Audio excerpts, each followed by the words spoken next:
আজকের যেই আমাদের টপিক বাঙালি মুসলমানের শিকড়, বিষয়টা নানাভাবে দেখা যায় এই বিষয়টাকে। তো আমি ট্র্যাডিশনালি যে ইতিহাসবিদ যাকে বলা হয় আর কি, আমি সেরকম কেউ না। বেসিক্যালি আমি আর্কিওলজিস্ট, আর আমার কাজের এরিয়া হলো প্রাচীন ইতিহাস। প্রাচীন ইতিহাস বলতে আমাদের যে প্রিহিস্ট্রি আছে, আর্লি হিস্ট্রি আছে, অর্থাৎ before Muslim, advent of before Muslim, এই এরিয়াটা ছিল মূলত আমার কাজের এরিয়া। কিন্তু ঘটনাচক্রে আমি এই মুসলিম পিরিয়ডেও একটু ঢুকে যেতে হয়েছে। তো যে কারণে আমি এই পড়াশোনার সুবাদে কিছু ইস্যু আমার সামনে এসেছে, পরে কথাবার্তা বলতে বলতে এখন লোকজন মনে করে যে আমি এটা নিয়েও কাজ করি আর কি। তো আমি ট্র্যাডিশনালি যেভাবে বিষয়গুলোকে দেখে আজকে আমাদের আলোচনাটা সেটা থেকে একটু ডিফারেন্ট ওয়েতে আমি দেখার চেষ্টা করব আর কি, আপনাদের সামনে ডিসকাস করার চেষ্টা করব। সেটা হলো যে আমরা দেখব যে বাঙালি মুসলমান নামে যেই নৃগোষ্ঠী বাংলাদেশ, পশ্চিমবঙ্গ, আসাম, ত্রিপুরা এই বিস্তীর্ণ জনপদে বসবাস করে, তাদের পূর্বপুরুষ কারা ছিল, এইটা আমার মনে হয় যে আমাদের যেই এক্সিস্টিং যে একাডেমিয়া, সেখানে এই বিষয়গুলো নিয়ে আলাপ আলোচনা খুব কম নাই। সেটার একটা বড় কারণ হলো যে যারা এই বিষয়গুলো নিয়ে কাজ করেন, বিশেষ করে অ্যানথ্রোপোলজিস্ট, তারপরে হলো আপনার জেনেটিসিস্ট, তারপরে হলো আপনার হিস্টোরিয়ান তো বটেই, যে ধরনের ম্যাটেরিয়াল নিয়ে কাজ করা দরকার সেই ম্যাটেরিয়াল নিয়ে কাজ করার সুযোগ আমাদের এখানে কম। ফলে আমরা কিন্তু যেই কথাগুলো আজকেও বলবো একেবারে যে খুব 100% কারেক্ট, ব্যাপারটা কিন্তু সেরকমও না। আর আমরা সবাই জানি যে ইতিহাস হলো এমন একটা বিষয় যেটা নিয়ে আমরা একেবারে নিশ্চিত করে কিছু বলতে পারি না। আমরা মানে কি ঘটেছিল অতীতে তার কাছাকাছি একটা লজিক্যাল একটা ব্যাখ্যা, একটা এক্সপ্লানেশন, একটা হাইপোথিসিস আমরা দেওয়ার চেষ্টা করি। তো বাঙালি মুসলমান এই যে এই টার্মটাই মূলত কলোনিয়াল টার্ম। কলোনিয়াল পিরিয়ডে এই বাঙালি মুসলমান টার্মটা আসছে এবং 1872 খ্রিস্টাব্দে সেই সময়ের ব্রিটিশ যেই অ্যাডমিনিস্ট্রেশন, তারা একটি আদমশুমারি করেছিল। আগে থেকে ধারণা করা হতো যে ভারতের অন্য এলাকার মতো, ব্রিটিশ ভারতের অন্য এলাকার মতো বাংলায়ও হিন্দুরাই সংখ্যাগরিষ্ঠ। কিন্তু যখন আপনার আদমশুমারির রিপোর্ট আসলো, তখন দেখা গেল যে সারপ্রাইজিংলি বাংলা মুসলিম মেজরিটি এলাকা। এবং এই যে বাংলা মুসলিম মেজরিটি এলাকা হলো, তার ভিতরে পূর্ব বাংলা এটা একেবারে ডেন্সলি পপুলেটেড মুসলিম মেজরিটি এরিয়া হিসেবে দেখা গেল। বগুড়া, পাবনা, রাজশাহীর মতো এলাকাগুলো মোর দ্যান 80% মুসলিম মেজরিটি এরিয়া হিসেবে বের হয়ে আসলো, এবং রংপুর। তো ফলে ব্রিটিশরা থেকে শুরু করে ব্রিটিশ এবং অন্য সেই সময়ের যারা ছিল একাডেমিশিয়ান ছিল, এটা একটা বিরাট কোশ্চিন দেখা দিল যে এত মুসলমান কেন এখানে। এবং এই বাংলার যে চারপাশের যে এলাকা, এই এলাকায় কোনো মুসলিম অধ্যুষিত কোনো অঞ্চল নাই। অর্থাৎ মূল যে ইসলামিক ওয়ার্ল্ড, সে মূল ইসলামিক ওয়ার্ল্ড থেকে সম্পূর্ণ জিওগ্রাফিক্যালি আইসোলেটেড একটা এলাকায় কেন মুসলমানরা আসলো, এই বিষয়টি কিন্তু পরবর্তীকালে আধুনিক যেই বিদ্যাজগৎ একাডেমিয়া সারা দুনিয়াতেই এই বিষয়টা বিপুল বিস্ময় তৈরি করেছে। এবং আমরা দেখেছি যে সারা দুনিয়াতেই অনেক বড় বড় গবেষকরা এই বিষয়টি নিয়ে কাজ করেছেন। অসীম রায় তিনি 1970 সালে অস্ট্রেলিয়ান ন্যাশনাল ইউনিভার্সিটিতে পিএইচডি করছেন এই বাংলা মুসলমানদের উপরে। তারপরে প্রফেসর রিচার্ড ইটন তিনি এই বিষয়টি নিয়ে উনি আমেরিকান ইতিহাসবিদ, ভার্জিনিয়া ইউনিভার্সিটিতে ছিলেন প্রথমে, পরবর্তীকালে ক্যালিফোর্নিয়া ইউনিভার্সিটিতে এসেছিলেন তিনি অনেক বড় একটা কাজ করেছেন। কিন্তু এই যে এত কাজ করেছেন এর ভেতরে মূলত একেবারেই আপনার বাঙালি মুসলমানের আদি পুরুষ কারা ছিল সেই বিষয়টা গুরুত্ব পায়নি সেভাবে, ঠিক আছে। আর একজন নামটা আমি একটু আগে মনে করলাম, আবার ভুলে গেলাম, এই যে আপনার রেহমান সোবহানের বোধহয় নানা, উনি একটি কাজ করেছেন। উনি দেখিয়েছেন যে বাঙালি মুসলমান হলো আপনার আরব মুসলমান, আরব থেকে যারা আসছে এলিট তারাই হলো বাঙালি মুসলমান, এইটি তিনি দেখানোর চেষ্টা করেছেন। আরেকটা গ্রুপ এই বাংলাতেই তারা দেখানোর চেষ্টা করেছে যে এই এলাকার যে সমস্ত আপনার নমশূদ্র যারা ছিল তারা হলো মুসলমান হয়েছে। মূলত এই দুইটা হলো ডমিনেন্ট হাইপোথিসিস। একটা হলো যে এখানকার যারা নমশূদ্র ছিল তারা পরবর্তীকালে মুসলমান হয়েছে, আরেকটা হাইপোথিসিস হলো যে মুসলমানরা হলো আরব থেকে আসছে, তারা এরাই হলো এখানকার ডমিনেন্ট মুসলিম জনগোষ্ঠী। কিন্তু আসলে কি ঘটেছিল সেই বিষয়টা নিয়ে আজকে আমি একটু কথা বলার চেষ্টা করব।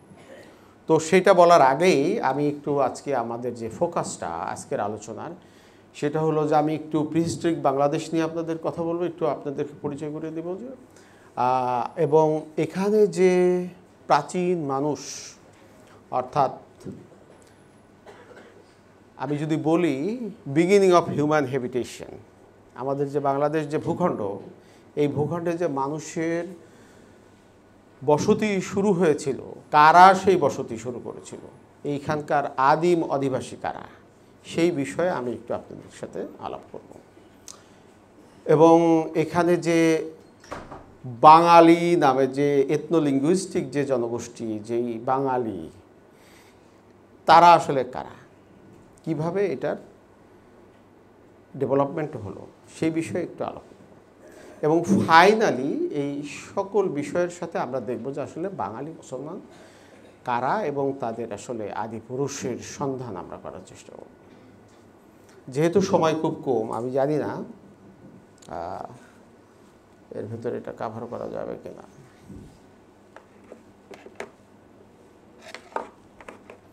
আমি এ পর্যন্ত যে কথাগুলো বললাম এটা কি বোঝা গেছে, ক্লিয়ার? তো আমরা কোরআনের দুইটা আয়াত থেকে আমরা একটু বোঝার চেষ্টা করি। আল্লাহ পাক সূরা হুজরাতে বলেছেন, হে মানুষ, আমি তোমাদের সৃষ্টি করেছি এক পুরুষ ও এক নারী থেকে, পরে তোমাদের বিভক্ত করেছি বিভিন্ন জাতি ও গোত্রে, যাতে তোমরা একে অন্যের সঙ্গে পরিচিত হতে পারো। এবং সূরা রুমে আল্লাহ পাক বলেছেন, আর তার নিদর্শনাবলীর মধ্যে রয়েছে আকাশমণ্ডলীয় পৃথিবীর সৃষ্টি এবং তোমাদের ভাষা ও বর্ণের বৈচিত্র্য, এতে জ্ঞানীদের জন্য অবশ্যই বহু নিদর্শন রয়েছে। এই যে আল্লাহ পাক বলছেন যে তোমাদের ভাষা ও বর্ণের বৈচিত্র্য, তোমাদের ভাষা ও বর্ণের বৈচিত্র্য, এই শুধুমাত্র এতটুকু বিষয়ের উপরে যদি আমরা দৃষ্টিপাত করি, আপনারা যদি আরও বেশি জানতে চান যে এত বিপুল বৈচিত্র্য এখানকার মানুষের ভেতরে, অর্থাৎ এই পৃথিবীর মানুষের ভেতরে ভাষা এবং বর্ণের বৈচিত্র্য, কেমব্রিজ ইউনিভার্সিটি প্রেস বই বের করেছে, এনসাইক্লোপিডিয়া অফ হিউম্যান মাইগ্রেশন, এবং অস্ট্রেলিয়ার ন্যাশনাল ইউনিভার্সিটির প্রফেসর বেলুড তিনি একটি হাইপোথিসিস দিয়েছেন যে এই হিউম্যান যেই রেস এবং ল্যাঙ্গুয়েজ এটার উপরে ভিত্তি করে সারা দুনিয়াতে কিভাবে মানুষ এগ্রিকালচারকে রপ্ত করেছে এবং তারা একটা এলাকা থেকে আরেকটা এলাকায় ছড়িয়ে পড়েছে। এগুলোর উপরে হাজার হাজার পৃষ্ঠা বই লেখা হয়ে গেছে অলরেডি। যদিও আমাদের এই অঞ্চলটা, বিশেষ করে বাংলাদেশ, এটি এই গবেষণা থেকে এখনো পর্যন্ত মানে যে বলা যায় যে এক ধরনের বিযুক্তির ভেতরে আছে। তো এটা আমি একটা কথা আপনাদেরকে প্রাইমারি বলে রাখলাম যে বেসিক্যালি এই যে মানুষের যেই ভাষা এবং তার যে বর্ণ, এর ভেতর দিয়ে তার পরিচয় প্রতিপাদন করার এক ধরনের সুযোগ রয়ে গেছে। তো আমরা যদি বাংলাদেশের মানচিত্রটা দেখি, আপনি দেখবেন যে বাংলাদেশ হলো, যদিও প্রফেসর রিচার্ড ইটন বলেছেন যে ইট ওয়াজ এ ফ্রন্টিয়ার, ঠিক আছে, কিন্তু আমরা এটাকে দেখতে পারি অ্যাজ এ সেন্টার। এটা একটা centre in between south Asia in the West, China in the east and Southeast Asia in the south, in the lower part of Bangladesh, এবং একেবারে ডাইরেক্ট নর্থে আপনি পাবেন হলো তিব্বত। অর্থাৎ এই যে এলাকাটা, এই পুরো এলাকার মাঝখানে হলো বাংলাদেশের লোকেশন। ভেরি ইম্পর্ট্যান্ট, এটা মাথায় রাখতে হবে। পরবর্তী বিষয়গুলো বুঝতে হলে এই জিনিসটা মাথায় রাখতে হবে। এবং বাংলাদেশ হলো এমন একটি এলাকা যেখানে দুইটা জিনিস এসে শেষ হয়ে গেছে। একটা হচ্ছে ইন্দো ইউরোপিয়ান যে জনগোষ্ঠী, তার last destination from the west to east হলো বাংলাদেশ। এরপরে পূর্ব দিকে ইন্দো ইউরোপিয়ান জাতিগোষ্ঠীর আর কোনো এক্সপ্যানশন হয়নি। এবং একই সাথে ইসলাম, পশ্চিম থেকে যে ইসলাম আসার পরে আমরা দেখতে পাচ্ছি যে এই বাংলাদেশের পরে আর পূর্ব দিকে ইসলাম আর এক্সপ্যানশন হয়নি। ফলে প্রফেসর রিচার্ড ইটন যদিও এটাকে বলেছেন যে এটা frontier, but in other sense it could have bin a centre. কারণ হচ্ছে যে এই জায়গাটায় পূর্ব থেকে, পশ্চিম থেকে, দক্ষিণ পূর্ব থেকে সব জায়গা থেকে মানুষ আসছে এবং এখানে এক ধরনের ইট ওয়াজ এ মিটিং পয়েন্ট। সেটা আমরা পরবর্তীতে দেখব। কিন্তু এই যে লোকেশনটা খুব গুরুত্বপূর্ণ, not only in terms of geography but also cultural and historical assimilation. এবং আমরা দেখি যে এই এলাকায় এই ধরনের বিভিন্ন ধরনের পাথরের হাতিয়ার পাওয়া যায়। এগুলিকে আমরা বলি প্রাগৈতিহাসিক হাতিয়ার। এগুলো পাথরের তৈরি এবং কিছু কিছু হাতিয়ার পাওয়া গেছে যেগুলো হলো আপনার ফসিল উডের তৈরি। আমাদের এই এলাকায় যেহেতু আপনার পাথর অ্যাভেলেবেল না, সেই কারণে এখানে পেট্রিফাইড যে উড, লক্ষ লক্ষ বছর আগের যেই গাছ, সেগুলো মাটির ভিতরে থেকে সেগুলো ফসিল হয়ে গেছে এবং সেগুলো অ্যাক্ট অ্যাজ লাইক আপনার কি বলে এটাকে স্টোন। এবং প্রাচীন মানুষ, আদিম মানুষ, এখানে যারা আদিম অধিবাসী ছিল, প্রাগৈতিহাসিক মানুষ ছিল, তারা এই সমস্ত ফসিল উড দিয়ে তারা এই হাতিয়ারগুলো তৈরি করতো। এবং এই হাতিয়ার দিয়ে তারা কি করত? তারা শিকার করত, তারপরে হলো ফুড প্রসেসিংয়ের কাজে এই হাতিয়ারগুলো তারা ব্যবহার করত। পাশাপাশি কৃষিকাজের জন্য তারা এই হাতিয়ারগুলো তারা ব্যবহার করত। এগুলো সায়েন্টিফিক্যালি স্টাডিড, ঠিক আছে।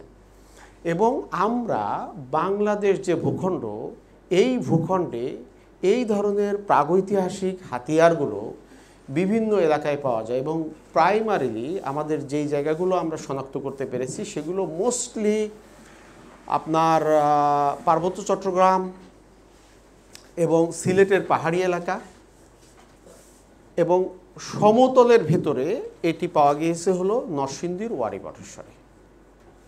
এবং এই হাতিয়ারগুলো নবপলীয় হাতিয়ার, নিওলিথিক হাতিয়ার। এটা এমন একটা সময় যখন মানুষ প্রথম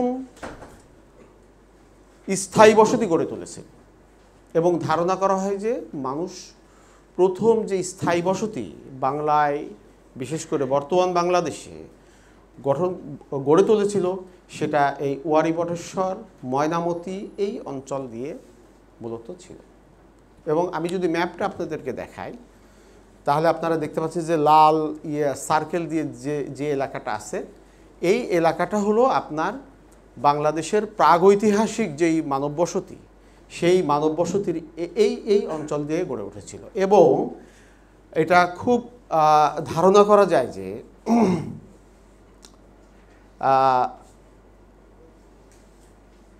আচ্ছা ওগুলো আমি পরে বলি।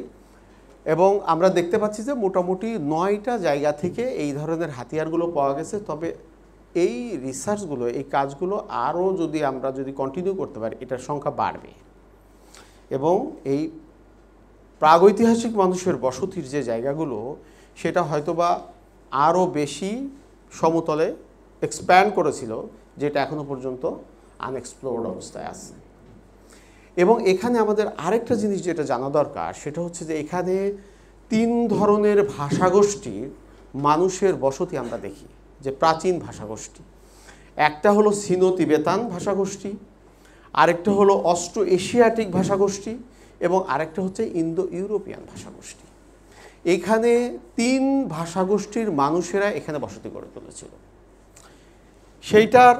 এইটা হলো মডার্ন লিঙ্গুইস্টিক এভিডেন্স, কিন্তু আর্লি আর্কিওলজিক্যাল এভিডেন্স, কী ধরনের আর্কিওলজিক্যাল এভিডেন্স আছে এখানে যে এর সপক্ষে যে আদতেই এখানে সিনো তিবেতান ভাষাগোষ্ঠীর মানুষেরা এসেছিল, অস্ট্রো এশিয়াটিকরা এসেছিল, সেই বিষয়গুলো আমরা দেখব নেক্সটে।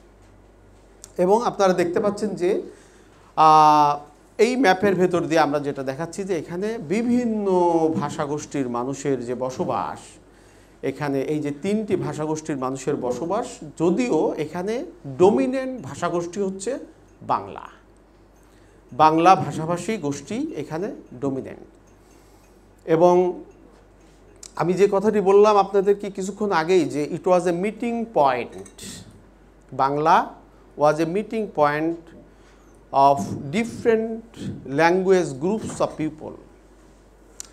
এবং এখানে কবির ভাষায় যদি বলি, হেথায় আর্য, হেথা অনার্য, হেথায় দ্রাবিড় চীন, শক হুন দল, পাঠান মোগল, এক দেহে হলো লীন।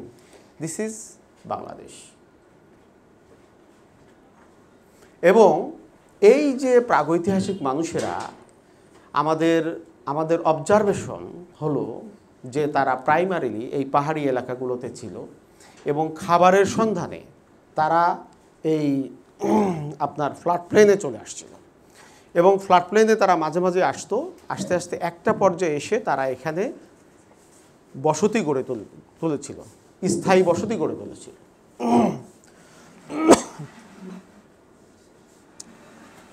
এবং আমরা আর্কিওবোটানিক্যালি আমরা 3 ধরনের ধান বাংলাদেশে চাষাবাদের প্রমাণ পাই। আপনারা দেখতে পাচ্ছেন এখানে একটা ধান হলো জাপনিকা ধান। এই যে ধানের ছবিগুলো আমি দেখাচ্ছি, এই ধানগুলো হলো সবই আর্কিওলজিক্যাল রাইস। এগুলো আমরা মাটির নিচে থেকে কালেক্ট করেছি এবং এগুলো ল্যাবরেটরিতে আমরা অ্যানালাইসিস করে এই পর্যায়ে আসছে, একেবারে ফাইনেস্ট প্রোডাক্ট আপনারা দেখতে পাচ্ছেন এখানে। তো এখানে আমরা দেখতে পাচ্ছি যে প্রাচীন বাংলায় জাপনিকা ধানের চাষাবাদ করতো এই কৃষকেরা। এবং যারা প্রথম এখানে যারা কৃষক হিসেবে আসছিল, প্রথম যে হিউম্যান মাইগ্রেশনটা হয়েছিল, they could have been farmer.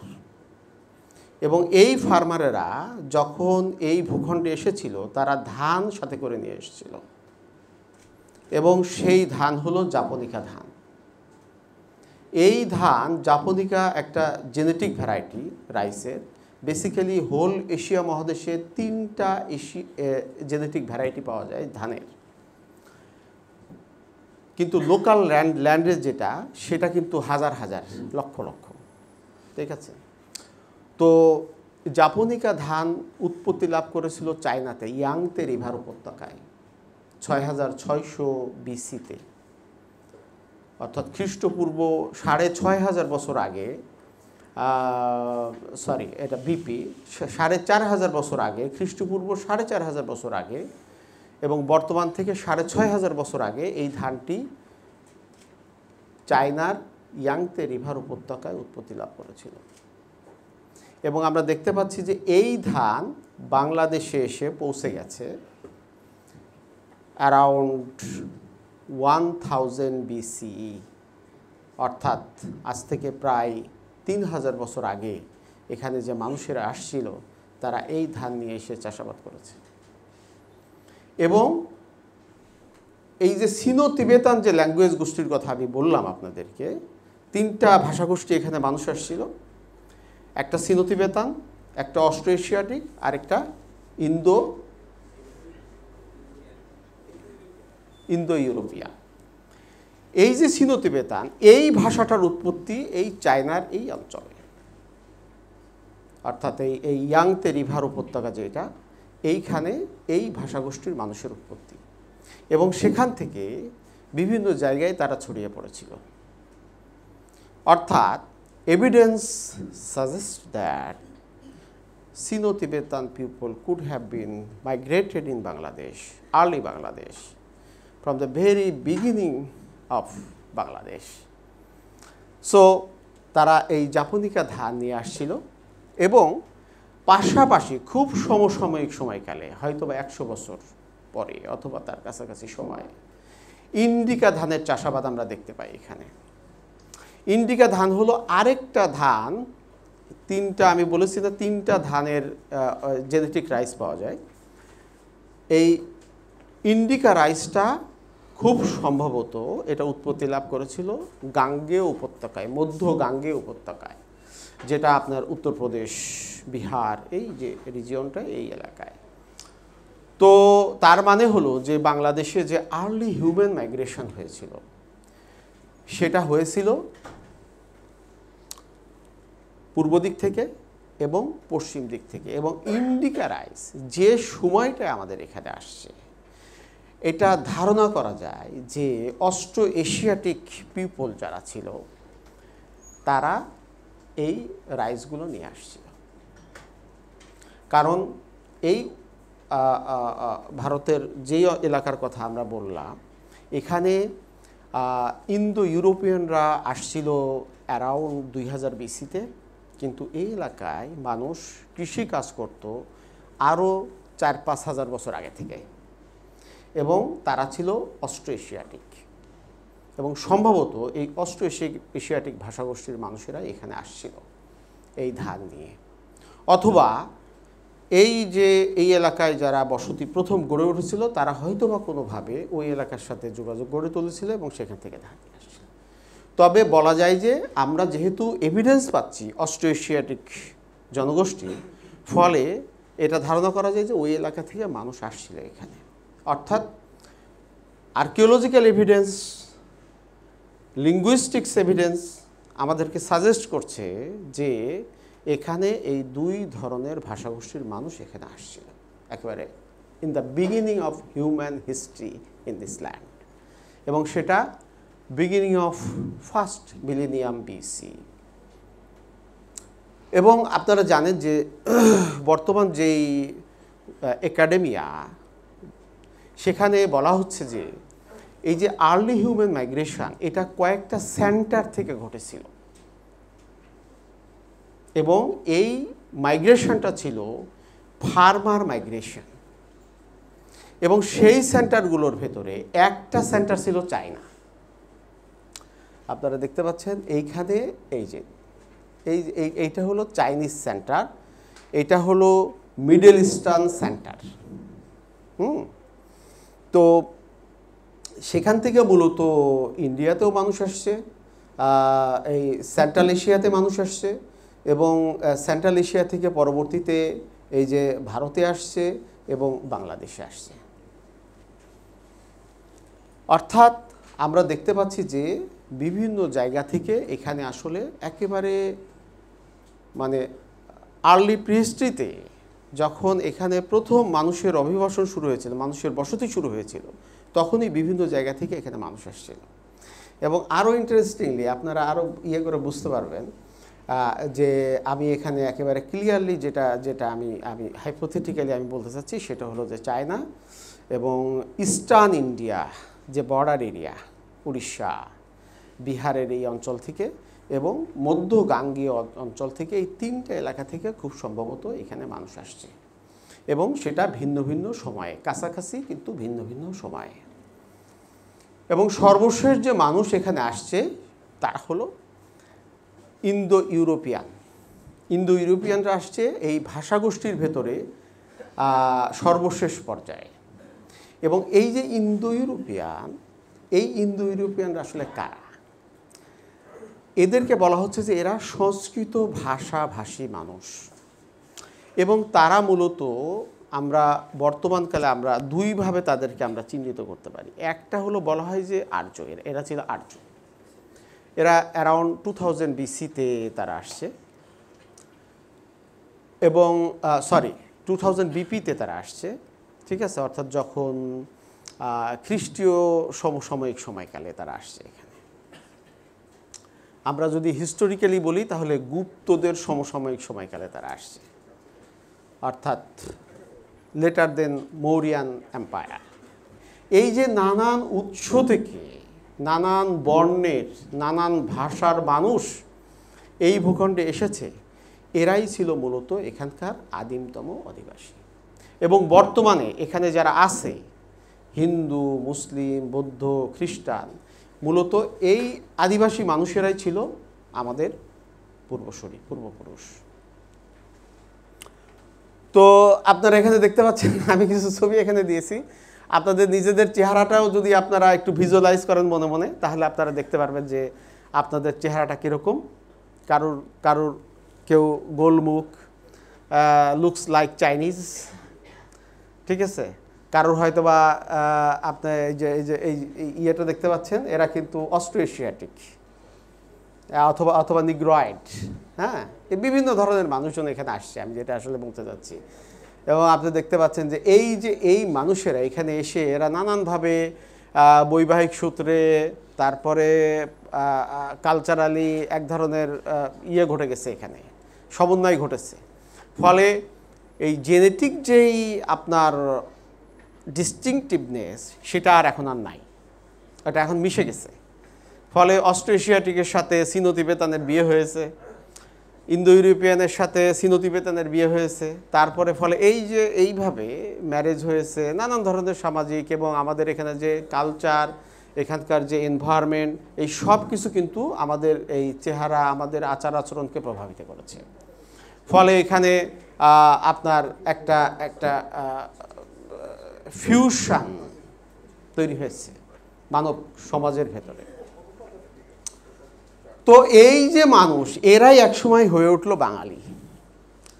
এবং আমরা যদি দেখি যে এখানকার বাংলা ভাষা একটা ডমিনেন্ট আইডিয়া ছিল যে বাংলা ভাষা আসছে হলো ইন্দো ইউরোপিয়ান ভাষাগোষ্ঠী থেকে, অর্থাৎ ব্রাহ্মণরা যে ভাষাটা এখানে নিয়ে আসছিল সেখান থেকে।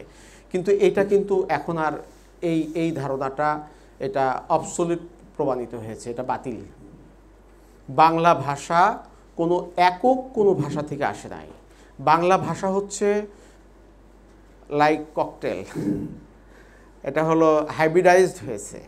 এই যে তিনটা ভাষাগোষ্ঠীর আমি কথা বললাম, প্রত্যেকটা ভাষা থেকেই এই ভাষার শ্রীবৃদ্ধি ঘটেছে। এবং ইন্টারেস্টিংলি এখানকার যে আদিম অধিবাসীদের যে ভাষা, সেই ভাষা কি ছিল এখানকার লোকাল, এটা সম্ভবত এই যে অস্ট্রো এশিয়াটিক যেই বিভিন্ন জনগোষ্ঠীগুলো ছিল, সিনো তিবেতান যে জনগোষ্ঠীগুলো ছিল, তাদের ভাষা। সেই ভাষাগুলো প্রত্যেকটা ভাষা থেকে শব্দ নিয়ে পরবর্তীকালে যেই ভাষাটা এখানে ডমিনেন্ট হয়ে উঠলো সেটা হচ্ছে বাংলা ভাষা, ঠিক আছে? এবং এই বাংলা ভাষার সবচেয়ে আদিমতম নিদর্শন যেটা বলা হয় সেটা হচ্ছে নবম শতকের দশম শতকের যেই ইয়েটা পাওয়া গেল চর্যাপদ, ঠিক আছে, চর্যাপদকে বলা হচ্ছে, অর্থাৎ তার আগে নাই। এবং বাংলা শব্দটা আমাদের কাছে খুব প্রমিনেন্টলি যে আসলো সেটা হলো 14th সেঞ্চুরিতে শামসুদ্দিন ইলিয়াস শাহের মাধ্যমে। তিনি নিজেকে বাঙ্গালার শাহ-ই-বাঙ্গালিয়ান নামে নিজেকে এখানকার অধীশ্বর হিসেবে নিজেকে প্রতিষ্ঠিত করলেন। অর্থাৎ এই যে বাংলা নামের উৎপত্তি এবং পরবর্তীকালে আমরা দেখলাম যে এই যে মুসলিম সালতানাত, সেই মুসলিম সালতানাত এখানে বিপুলভাবে এই বাংলা ভাষা চর্চায় পৃষ্ঠপোষকতা দিলেন।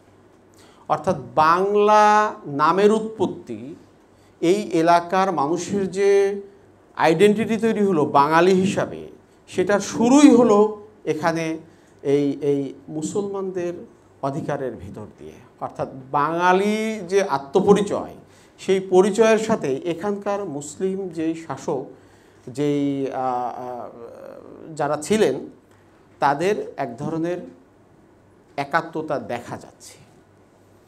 এটা এইভাবে আমরা যদি দেখি তাহলে এই যে বাঙালি, তাহলে যারা বাংলা ভাষায় কথা বলছে তারাই বাঙালি।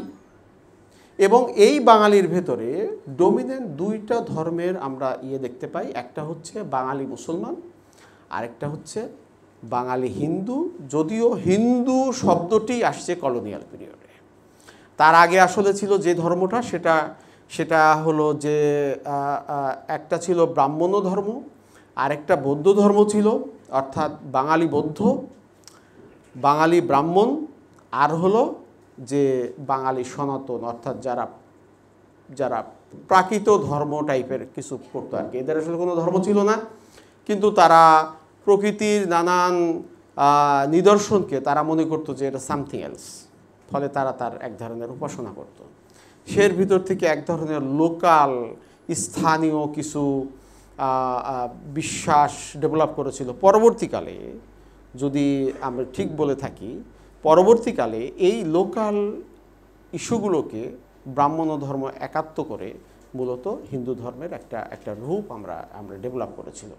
তাহলে আমরা সেটা ধরে নিয়েই এখানে দেখি যে এখানে মূলত বাঙালি হিন্দু, বাঙালি মুসলমান এবং বাঙালি বৌদ্ধ।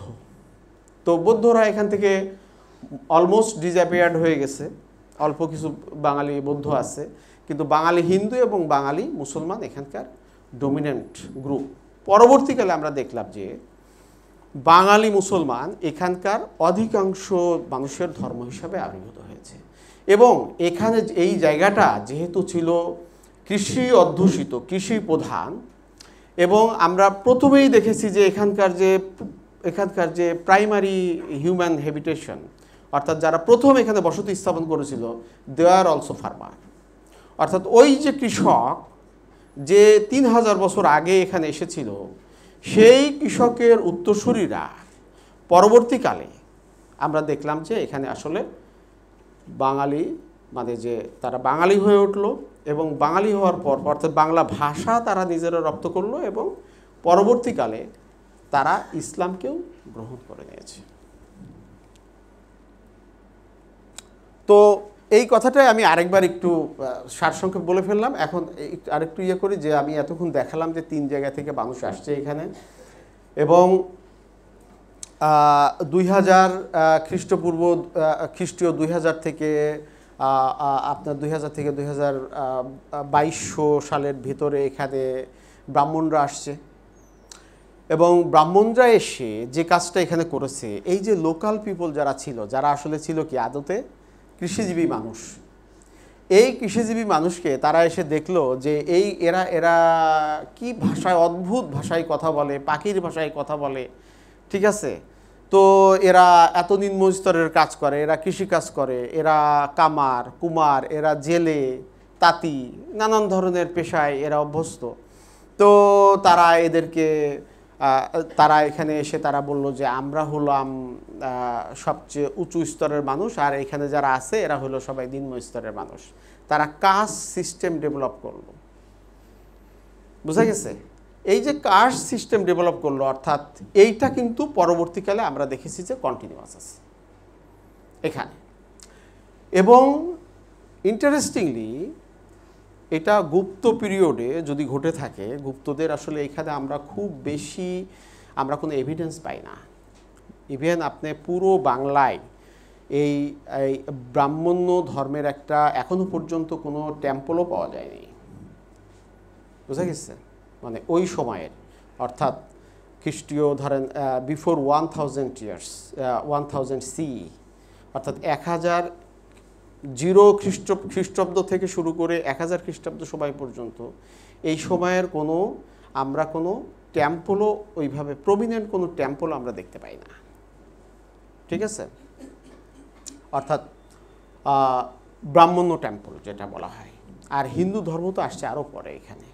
ফলে এই সময়কালে কিছু ব্রাহ্মণ যে আসছিল সেটা আবার বিভিন্ন ধরনের লিটারেচারে সেটা পাওয়া যাচ্ছে, যেখানে ব্রাহ্মণরা আসছে, তারা এসে এখানে ভূমিদান করছে, বিভিন্ন ধরনের অ্যাক্টিভিটিস তারা পরিচালনা করছে, সেই ধরনের এভিডেন্স আমরা পাচ্ছি। কিন্তু এখানে যেটা ঘটেছে সেটা হলো এই ব্রাহ্মণরা এসে এখানকার লোকাল যে পিপল, সময় শেষ 11:20, আচ্ছা আসবে, সেই ঘটনাটা ঘটেছে। এবং আমরা দেখলাম যে এই সমসাময়িক সময়কালে, অর্থাৎ পালদের সময়ে, এটা হলো 700 খ্রিস্টাব্দ, 700 খ্রিস্টাব্দ, ইয়েস 700 খ্রিস্টাব্দে খুব সম্ভবত এখানে ইসলাম চলে আসছে। এবং 69 হিজরি হলো 702 খ্রিস্টাব্দ। এই সময়কালে আমরা দেখতে পাচ্ছি যে লালমনিরহাটে একটা মসজিদ পাওয়া গেছে, আমরা সেখানে সার্ভে করেছি। এবং সেখানে সার্ভে করে আমরা দেখলাম যে ওখানে ওই মসজিদটাকে ওরা মডার্ন করে ফেলেছে, ওরা নাম দিয়েছে সাহাবা মসজিদ, ঠিক আছে? এবং মসজিদটাকে মডার্ন করে ফেলেছে এবং সেখানে এই ইটগুলো ওরা আবার সাজিয়ে রেখেছে। আমরা চেষ্টা করছি এই ইটের একটা বয়স নির্ধারণের জন্য, সেটা আমরা ল্যাবরেটরিতে পাঠিয়েছি। যদি সেটা ডেটটা যদি পাওয়া যায় তাহলে সেটা একটা ভালো একটা এভিডেন্স হবে আমাদের জন্য। তো সেখানে আমরা সার্ভেতে আমরা আরও যে জিনিসটা দেখেছি সেটা হলো যে ওখানে শুধু মসজিদই ছিল না, ওখানে একটা ঈদগাহও ছিল, ঠিক আছে? মসজিদের পাশাপাশি একটা ঈদগাহ সম্ভবত ছিল। অর্থাৎ ইসলাম শুধু এখানে আসেই নাই, ইসলাম এখানে ওই মানে একটা কমিউনিটিও ডেভেলপ করেছিল। এবং এটা আসলে এখান থেকেই কি মানুষ আরবে গিয়েছিল, নাকি আরব থেকে কেউ এখানে এসে ইসলাম প্রচার করেছে, এই বিষয়গুলো কিন্তু এখনও পর্যন্ত কোনো এভিডেন্স আমরা পাইনি, যার ভিত্তিতে আমরা বলতে পারি ক্লিয়ারলি যে আসলে কি ঘটেছিল। তবে যে জিনিসটা পরিষ্কার সেটা হলো যে খ্রিস্টীয় 700 শতকে যখন আরব থেকে ইসলাম প্রথম বের হয়ে আসছিল, সেই সময়েই ইসলাম বাংলায় এসে বসেছিল।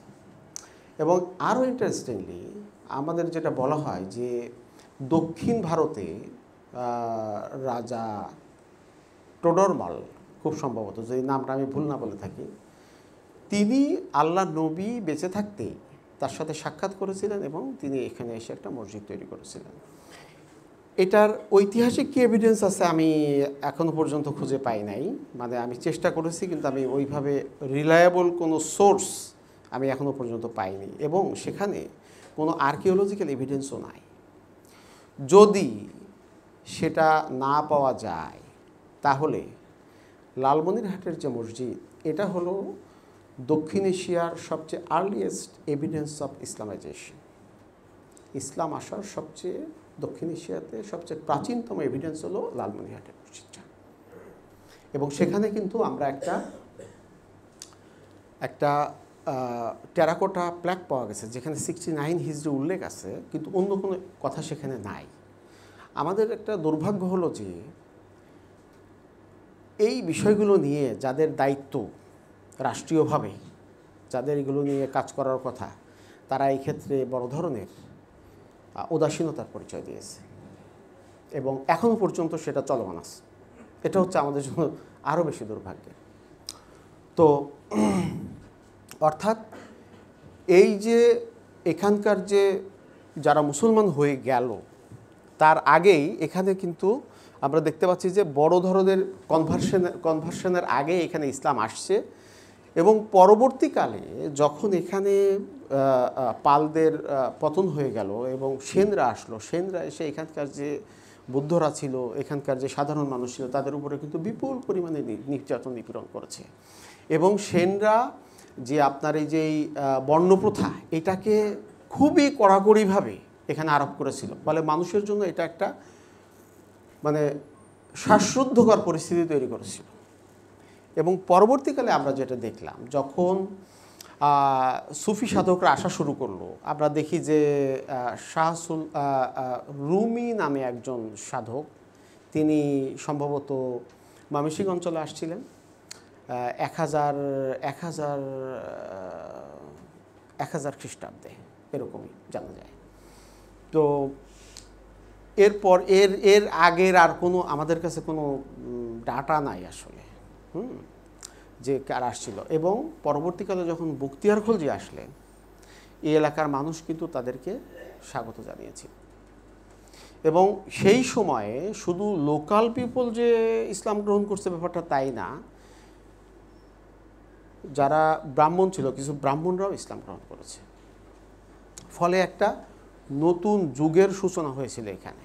এবং যে কারণে ইতিহাসবিদরা এই সময় থেকেই বলা হচ্ছে যে এটা মধ্যযুগ, বাংলার মধ্যযুগ। এবং আমরা একটা আর্কিওলজিক্যাল এক্সিবিশন হলো, এটা জলঢাকায়, আপনার কি বলে এই নীলফামারীর জলঢাকায়, সেখানে এক্সিবিশন করতে করতে একটা ধ্বংসাবশেষ পাওয়া গেল। সেই ধ্বংসাবশেষের আমরা যদি ছবিটা ড্র করি তাহলে এরকম দেখা যায় আর কি, ঠিক আছে। তো আর্কিওলজিস্টরা বলছেন যে ইট ওয়াজ এ 44 গম্বুজ মসজিদ, এটা 44 গম্বুজ বিশিষ্ট একটা মসজিদ ছিল। তো মসজিদের যেই এভিডেন্সটুকু আমরা পেয়েছি, তার যেই আর্কিটেকচারাল ফিচার, সেটা ক্লিয়ারলি ইন্ডিকেট করছে যে এইটা একেবারে আর্লি পিরিয়ডের মসজিদ। অর্থাৎ মুসলমানরা আসছে 1200, যদি আমরা 1204ও ধরি, তো যে মসজিদটা আমরা এখানে পাচ্ছি এটা হলো এই সমসাময়িক অথবা তার কিছু পরের, অর্থাৎ স্বাধীন সুলতানি যেই যুগটা শুরু হলো তার আগের পিরিয়ডটাই এই মসজিদটা নির্মিত হয়েছে। এইখান থেকে আমরা বিভিন্ন ধরনের আর্কিওবোটানিক্যাল এভিডেন্স কালেক্ট করেছি, সেখান থেকে আমরা ডেটিং করেছি। ডেটিং করার পরে এই মসজিদটার বয়স আসছে, এই মসজিদটা খুব সম্ভবত 1225 থেকে 1250 এই সমসাময়িক সময়কালের ভিতরে এই মসজিদটা নির্মিত হয়েছিল। এবং এই যে জায়গাটা একেবারে গ্রামীণ, এবং এখানে আমরা এভিডেন্স পেয়েছি আর্লি এগ্রিকালচারের, এবং এগ্রিকালচারের ভেতর দিয়ে লোকালি এখানে কোনো স্টোন পাওয়া যায়নি। এই মসজিদ নির্মাণে কোনো পাথর ব্যবহার হয় নাই। এটা ইন্ডিকেট করে যে এখানে যে লোকাল কমিউনিটি ছিল, সেই লোকাল কমিউনিটি এই মসজিদটা ডেভেলপ করেছিল, এবং উইদাউট অ্যানি আপনার কি বলে যে এই যে রাজপৃষ্ঠপোষকতা, এটা ছাড়াই এখানে এটা ডেভেলপ করেছিল। তো ফলে আমরা যেটা দেখতে পাচ্ছি যে এখানকে যে মুসলমান যে জনগোষ্ঠী, যেমন প্রফেসর রিচার্ড ইটন বলছেন যে এটা মুঘল আমলে ব্যাপকভাবে বিস্তার লাভ করেছিল। আমাদের এই এভিডেন্সগুলো বলে যে এটা মুঘল আমলে না, মুঘল আমলের আরও অনেক আগে এখানে ধীরে ধীরে এই গ্রামীণ জনপদে ইসলাম ছড়িয়ে গিয়েছিল, এবং এই ইসলামকে মূলত এমব্রেস করেছিল এখানকার কৃষিজীবী জনগোষ্ঠী, এবং তারাই ছিল এখানকার প্রধানতম আপনি কী বলবো যে পেশাজীবী জনগোষ্ঠী। এবং আজকে আমরা এখানেও যারা বসে আছি, যারা মুসলমান, যারা হিন্দু, তাদেরও আদি পূর্বপুরুষ এই বাংলার এই কৃষকেরা, ধান চাষি এই কৃষকেরাই হচ্ছে বাংলার আদিমতম আদিবাসী। এবং বাংলার যে মুসলমান, এই মুসলমানদের সিংহভাগ আসছে এই আদিবাসী কৃষিজীবীদের ভেতর থেকে। সো আমি যে কথাটি বলতে চাই সেটা হচ্ছে যে বাঙালি মুসলমানের যে অরিজিন, যে উৎপত্তি, সেটা হলো এখানকার যে আদিম যে অধিবাসী ছিল তারাই মূলত বাঙালি মুসলমানের পূর্বপুরুষ। ধন্যবাদ সবাইকে। আসসালামু আলাইকুম।